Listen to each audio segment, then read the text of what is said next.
Nakakagulat ang labas na balita ngayong araw matapos madawit ang pangalan ni First Lady Liza Mag sa isyong kinakaugnayan ng pera at illegal na droga.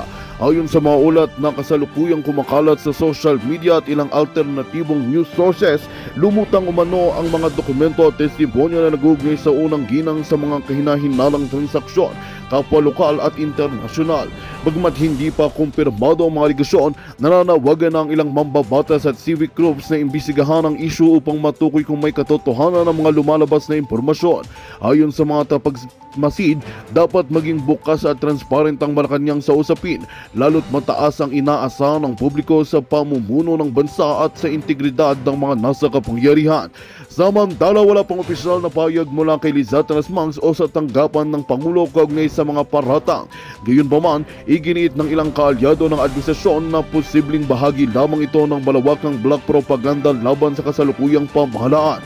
Sa ngayon, hinihintay ng publiko ang malinaw na aksyon mula sa mga kinauukulan upang linawin ang issue at mapanagot kung sino man ang tunay na sangkot.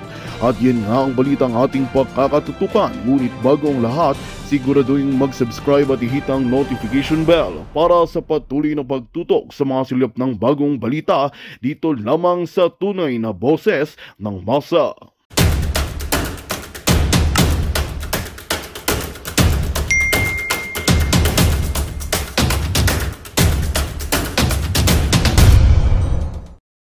Play natin. Play natin yan. Galing sa play natin dito. I-share lang natin. Tignan natin. Alright? Lakihan natin. Ang sabi dito, basahin mo na pala natin yung nakalagay. Yung kanilang headline. Diyan sa Abante Radio. Tumigil siya. Akala niya ligtas siya dahil nasa Amerika siya.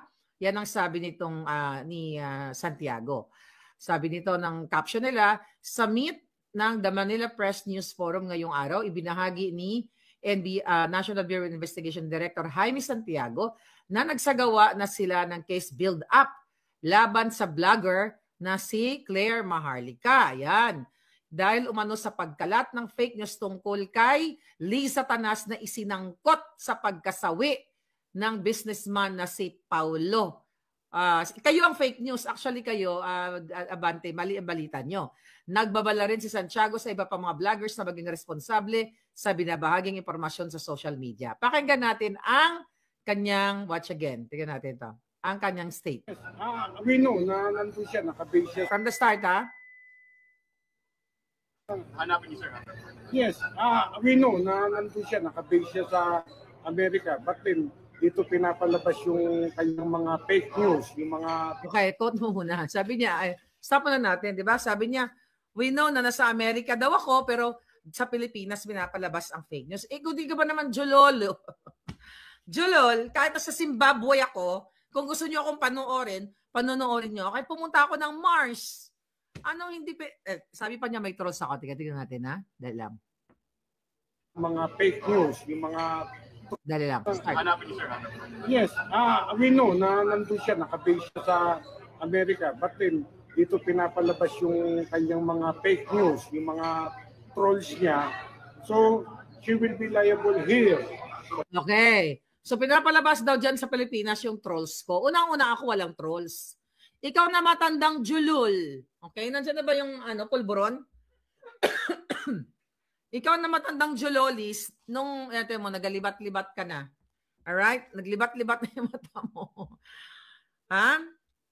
July pa lang, nung in-expose ko ang video ni Bangag ng pulburon, ikaw rin, isa ka sa nagsabi na Julolis ka, na ako ay kakasuhan ninyo at makipag-ugnayan kayo sa Amerika dahil sinasabi nyong fake at AI yung nilabas kong video. Anong petsa na? Tanda. Ngayon, tatakot-takotin nyo na naman ako? Dahil nakikita nyo yung galit ng taong bayan, mamaya sasagutin ko yung fake news nyo. Kayo ang fake news. Pakinggan muna natin uli. Sa Philippines, ng inciting to sedition, cyber libel, bahala siya sa buhay niya. Bahala ka rin sa buhay mo, gago. Okay. Ay, kung tumigil siya, hindi siya nakakasiguro. Bakit ako titigil? Para manahimik na, para hindi ma-expose ang inyong mga pagnanakaw, ang pagsingot ni Pukuting, ang pagnanakaw niyo sa kaban ng bayan, mga hinayupa kayo, gusto niyo tumigil kami? Hanggang sa dulo ng hininga ko, hindi ako titigil, tandaan mo yan. Kayo, July pa lang nananakot na kayo. Nakisyo makipag-ugnayan sa Amerika, sige nga, buha ka ng ina, sige nga, ang tagal naman, mag-iisang taon na. Akala niya, ligtas siya dahil nandun siya sa Amerika. Okay, akala ko daw ligtas ako dahil nandun ako sa Amerika. Alam ko, nagpadala na si Lisa Tanas at si Bangag ng assassins dito. Kaya talagang nag-iingat ako dahil gugurgurin niyo ako, mga hinayupa kayo. Nakita niyo mga kababayan kung paano sila apektado sa isang maharlika sa mga vloggers dahil sa ini-expose natin. Pakinggan pa natin. Galit na, hindi lang ang NBI, ang taong bayan, galit na sa kanya. Sinong taong bayan? Fake news ka. Nakitaan mo kung paano mag-react ang taong bayan kahit dito sa comment section mamaya, Palangga. Basahin natin kung totoo ang sinasabi nitong galit sa akin ng taong bayan. Yes, yung mga... Bukod kay Maharlika, may babala pa ba kayo sa isang vlogger? Sa sino ang gusto nilang gawin? Vloggers, commenters, natakot ng mga hinayupak na to. Kasi nga, martial law 2.0 na ang nangyayari sa Pilipinas. Although undeclared, yan ang gusto nilang matakot tayo. At nakita nyo naman ang ginawang pang-kidnap kay PRRD.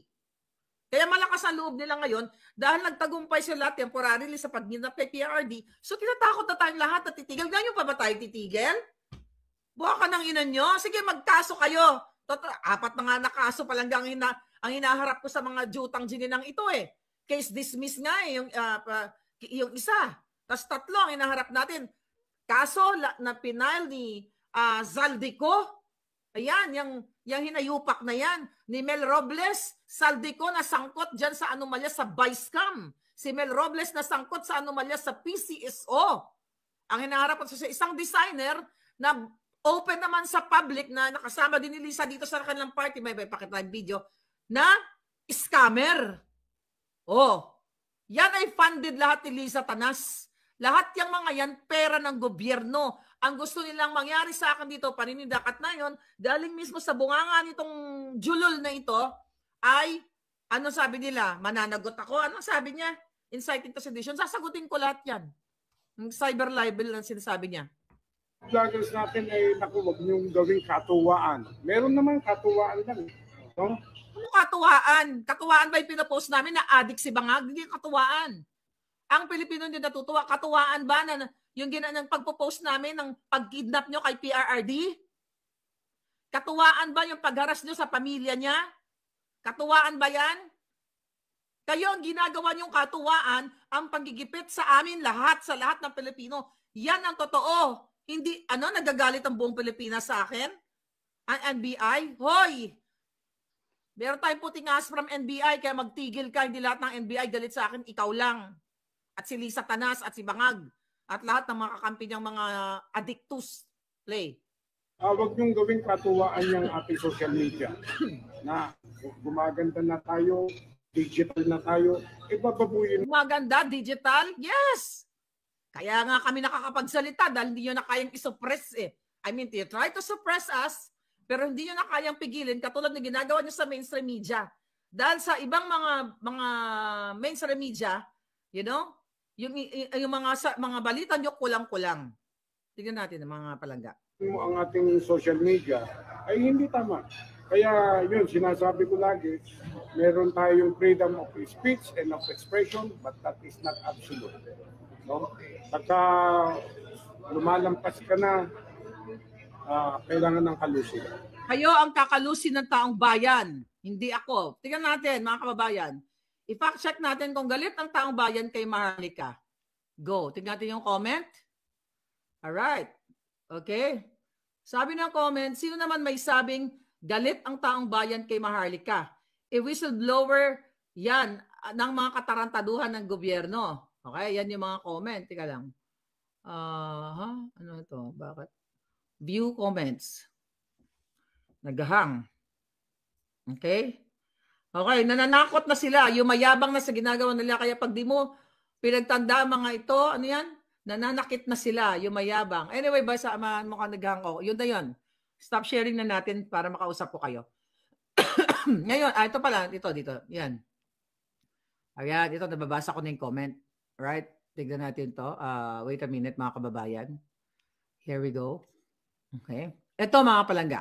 Anong sabi ng mga comment ng ating mga kababayan? Hindi po kami galit. Full support po kami sa kanya, sabi ni Angeli Bermudo. Hindi po kami galit. Full support po kami sa kanya. Mga tagasunod lang po ni Bangag ang galit sa kanya. Sabi gano'n ni Michael Aldipola. Hindi naman yun fake news, Mr. NBI. Totoo naman yung bangag ka din pala. Sino pong taong bayan galit sa kanya? Sabi ni Joel Pascual. Taong bayan baka mo o kayo lang ang galit? O, kita mo? Kitang-kita nyo sa mga comment section. Sabi ni Dals Igorot. Sinong taong bayan ang galit sa kanya, sir? Ha, sabi ni Ken Jan. Galit sa vlogger. Sila kasi nagsasabi ng totoo. Yung media, pinabayaran ni Bangag. Hindi kami galit, tanda, sabi ni Ellen Okay. Baka kayo lang yun. Temo lahat, majority ng comment nagsusuporta sa akin. Dahil nagsasabi tayo dito ng katotohanan at lahat ng expose ko dito, eto na ang nangyayari. Ganyan, sasagutin kita. Number 1 na punto na sinasabing inciting to sedition.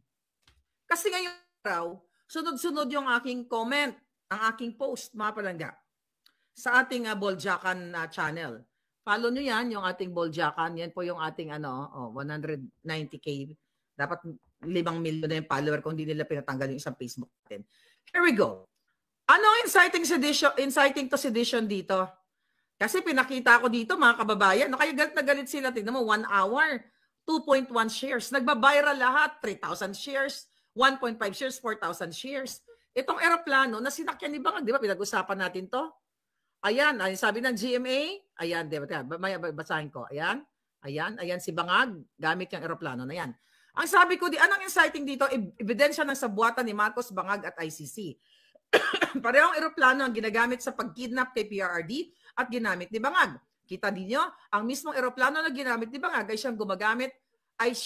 siyang ginamit sa illegal na pagkidnap kay PRRD. At ngayon, kunwari, walang alam si Bangag, wala siyang kinalaman. Sino ang niloloko ng mga jutang gininang to? Malinaw na may sabuatan at hindi natin dapat palampasin ito. Malinaw na mga sabuatan ng mga mafyang traidor laban sa Pilipino at kay PRRD. Huwag tayong pumayag sa pambubudol at paninindak sa atin. Ang taong bayan ay gising at hindi basta-basta paluloko sa peking drama ng pulboronic administrasyon. Inciting ba yan? Sinabi ko ba sa taong bayan na, pumunta kayo at tsorbahin nyo lahat sila? Ang sabi ko, mag-speak up. Pag sinabi ko sa mga pulis o mga military, ano bang inaantay ninyo?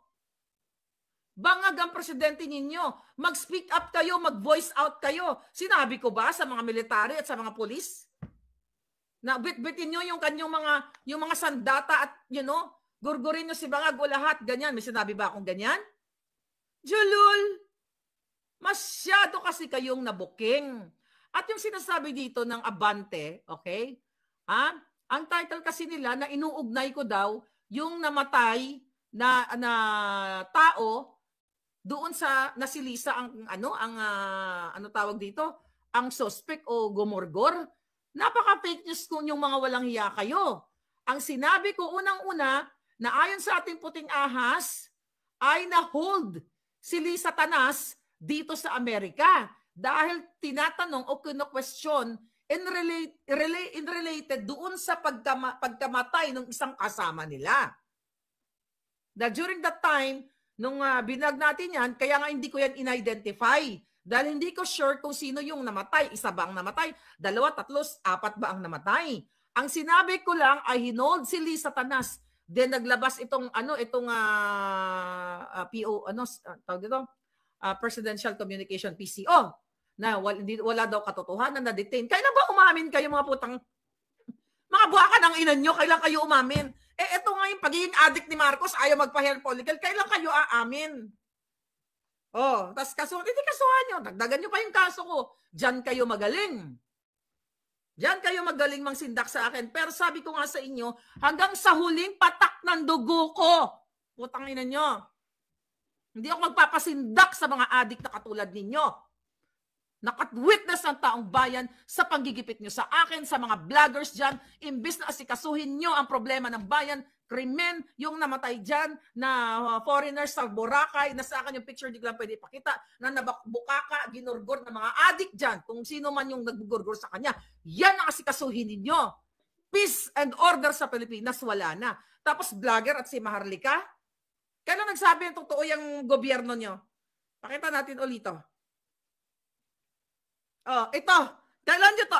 July nyo pa to sinabi, nakakasuhan nyo ako mga hindot kayo Nakita nyo yan? Basahin ko lang uli, mga kababayan. Bago ito, ituloy ko lang muna yung thought ko doon sa yung sinabi kong babasahin ko uli yung ano muna.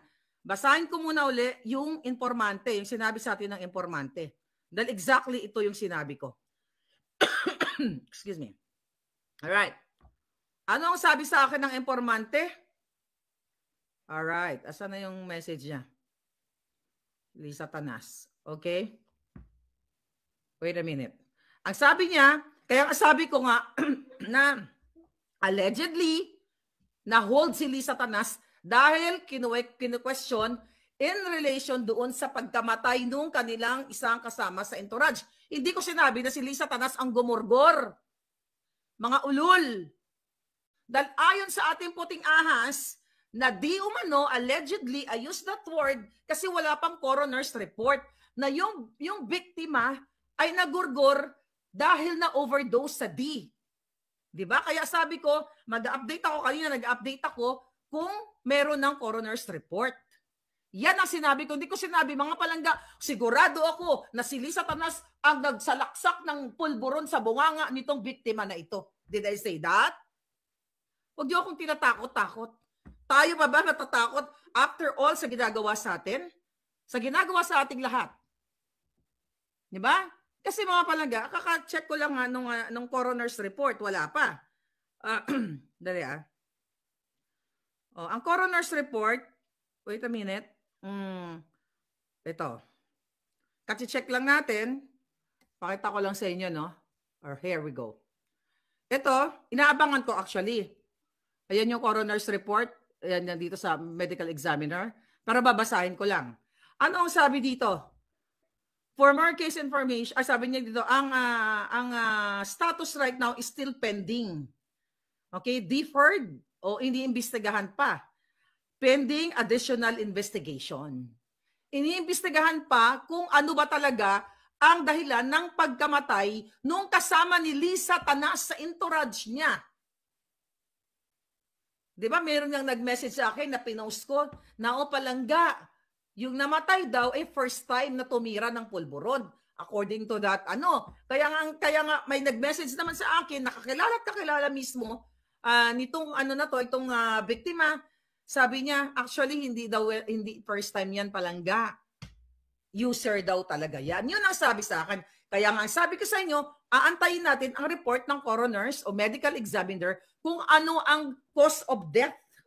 Although, doon sa website, ay mukhang na-release na yung bangkay ng tao. Mukhang na-release na. Pero mga kababayan, kasi usually, kapag iniimbestigayan, kukuha lang yan sila ng mga samples. Urine, yung mga, let's say nga, napag-usapan natin ni Attorney Glensiong, yung kung ano may mga fiber o kung anong, mga substance na makikita sa buong sangkatauhan, magsimula sa sapatos, sa brief, sa lahat, sa buhok, di ba? Chine-check yan at talagang inimbestiga yan, lalo na dito sa Pilipinas, kung saan kumakalap sila ng mga ebidensya kung ito nga ba siya ay tumira, pinatira, sinaksakan, forcibly, katulad ng ginagawa nilang pag-force kay Pangulong Duterte na paglipad sa The Hague. Tinitignan lahat ito, mga kababayan, ng coroner dito sa Los Angeles kung ano talaga ang dahilan ng kanyang pagkamatay. Lahat ng medical angle, kung ano ang merong, baka mamaya nabagok lang yung julo niya or whatsoever. Diba? Pinag-usapan din natin yung toxicology, kung ano yung mga substance. May alak ba? Ano ba siya? Not only illegal na pulburon o illegal na D. Diba? Anong substance? Baka mamaya pinalunok ng Clorox, Sonrox, pinainom ng ihi, pinainom, yung mga ganong angle. ano yung cause ng kanyang pagkaligwak? Kasi inalam natin dito, dito sa website, okay, ng yung mga coroners, medical examiner, na ang process pala niyan, ang timeline pala niyan, kapag may mga kaduda-dudang pagkasawi ng isang tao, ang ginagawa niyan, ino-autopsy, di ba? 1 to 2 days. Ngayon, ang medical examiner o yung coroner, mga palangga, tinitignan ngayon, yun nga sinasabi natin, yung toxicology test, at kung mayroong sinapak ba siya, may mga trauma ba, at kung ano-ano pa, tinusuka. You know, those are basic or yung format, yung normal procedure na ginagawa ng mga nag-autopsy. Ito yung mga tinatawag natin coroner. Pero sa Pilipinas kasi, hindi yan na ipapractice halos sa atin dahil nababayaran lahat. Tinitignan ko ano yung blood, ano niya, may alcohol content, 'di ba? Lahat nga, urine sample, yung mga skin test na tinatawag. Para ma-detect kung baka sabi ko nga baka pina-ingest ng tubig, pina-ingest ng kung ano man na mga chemical. At napag-alaman natin kaya pala ang tagal-tagal kung hanggang ngayon nangyari kasi 'yon. Na-tsugi siya nung Saturday, Monday, Tuesday, Sunday, Monday, Tuesday, Wednesday pa lang. So 4 days. So ayon dito sa coroner's website na 4 to 12 weeks pa pala yan. Usually 4 to 12 weeks malalaman kung ano ba talaga yung toxicology test na tinatawag or testing, kung ano yung mga mga illegal o kung meron man ang makikita sa bloodstream niya o sa urine niya or sa buong katawan niya. Then kapag medyo komplikado, ang sabi dito, pwedeng umabot sa yung final report daw ay 6 to 12 weeks or more. Ngayon, mga palangga, yung coroners ay ipa-finalize niya na yung cause of death nitong taong ito. Ngayon, ang question ko, ang sabi pa dito, pero hindi didetain yung katawan ng namatay. Kasi sabi dito, in most cases, the body is released to the family within a few days after the autopsy. Usually 24 to 72 days. Kasi syempre, kailangan mag-mourn ng pamilya, di ba? At since nakuha na yung mga sample na yan, doon, sa laboratory na lang sila magkakatalo. Ngayon, mga palangga, ang sabi dito, the final toxicology results do not need to be completed before releasing the body. If the death is under investigation, katulad ng kung may homicide or foul play na kaduda-duda, then authorities may delay the release until further examination. Kaya nga dito, mga kababalangga, nung tinignan natin sa website, may nakalagay dito, okay, basahin natin, may nakalagay dito pending, di ba? Deferred, pending additional investigation. Additional. So kung this is just my opinion. Kung namatay siya ng natural death, bakit hanggang ngayon? Di ba pag namatay ka na inatake ka sa puso, right away malalaman yun eh. Pero bakit meron ditong additional investigation? Yun lang naman yung tanong natin. So ngayon, hindi ko sinabi na si Lisa ang gumorgor dito. Pero ang sinasabi ko na yung mga taong nakapaligid sa kanya, bago siya namatay, after siya namatay, kasi sa hotel naman siya namatay eh. Makikita naman sa CCTV, siya kasabi ko nga, I hope na ang mga coroners, ang mga medical dito, mahirap kasi ang nababayaran dito sa Amerika kasi takot yung mga yan matanggal ng lisensya. And I hope walang magkaroon ng ganong bribery. Dahil si Lisa Tanas, magaling sa bribery yan. Magaling yan sa mag-bribe ng tao.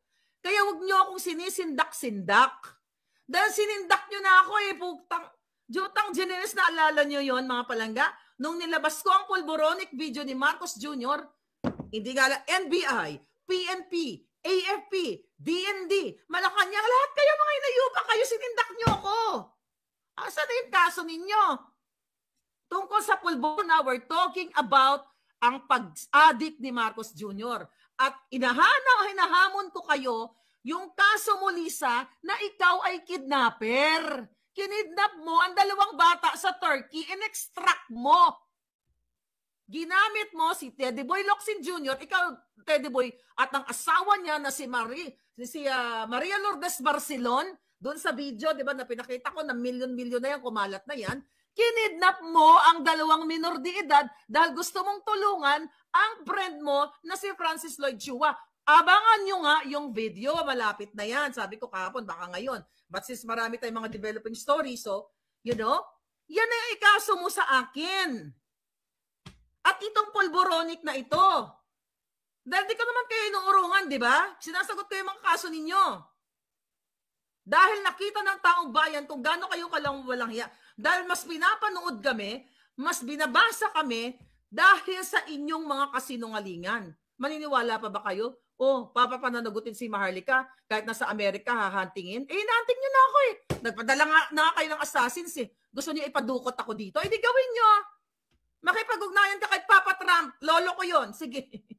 Di ba? Magpag-ugnayan kayo. Ang tapang-tapang nyo. Hindi ka kayo makakuha ng appointment kay President Trump. Eh. Kailangan pang gumapang ni Lisa Tanas eh.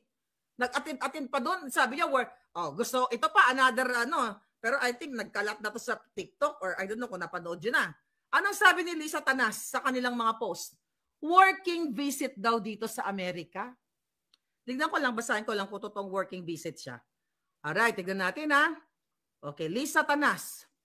Ang sabi ng inayupak, nung pumunta siya ng Florida, tignan natin. Paano ka maniniwala sa imbalsamadong mukha nito? Kunyari, may eye allergies. Kunong abi, may eye allergies na natipalok pa sa kung saang pavement na sinasabi niya.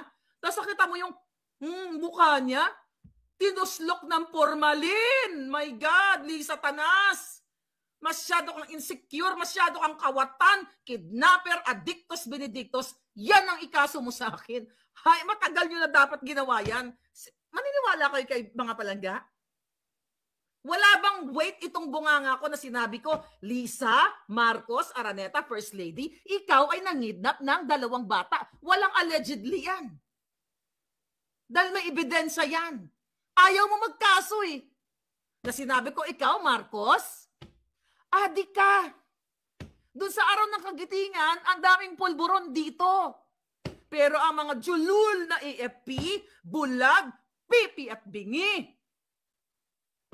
Hinahamon ko, presidente niyong adik, kasuhan niyo ako. Dali. Dali. Para magkaalaman, para sa harap ng korte dito sa Amerika, i-present natin itong forensic result dito sa California na yes, indeed, si Marcos Jr. ay adik at siya yung nasa video na ipinakita ko sa inyo dito mga kababayan, ay magkakatalo tayo sa korte kaya ayaw niya magkaso dahil i-require ng korte, ng abogado nila, abogado ko at independent, third party, okay? Para patunayan na ang sinasabi ni Maharlika, okay? Na ipinalabas ni Maharlika na si Bangag ay certified addictus benedictus. Ayan, nakita niyo ang figure na yan. Ano sabi dyan? Basahin ko ulit. Baka nakakalimot kayo. Figure 4 showcases a series of 4 frames, each highlighting instances where salt and pepper compression artifacts appear in different areas. Magandang balita ang hatid namin sa inyo ngayong araw. Sa pagtatapos ng aming balitaan, nagbigay kami ng mga mahalagang impormasyon. Maraming salamat sa pagtutok at pagsuporta sa aming programa. Huwag kalimutang manatili sa mga susunod na araw para sa mga bagong balita at mga kwento na dapat nating abangan. Mula sa Boses ng Masa, magandang araw, Pilipinas!